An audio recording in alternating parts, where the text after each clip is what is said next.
Advancing in a pincer movement from north and south along the beaches, a symbolic moment. Sri Lankan units meeting today and cutting the Tamil tiger's last hope of escape. In the distance, smoke billows from the battle, where unseen horrors are happening and tens of thousands of civilians may still be trapped.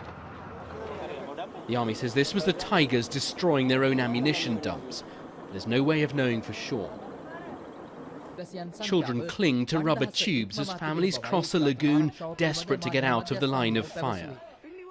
25,000, many of them wounded and starving, have escaped in the past 3 days. And still they have to run for cover as the battle rages on.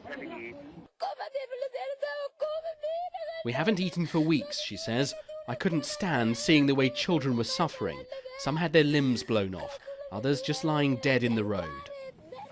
The army showed off this stranded cargo ship they've seized. They say it was used by the Tamil tigers as a training ground. And this, the military claim, was a rebel training video filmed on the ship.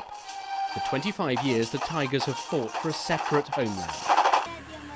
The army says these are captured tiger fighters. There's no way of being sure since independent journalists are barred from the conflict zone.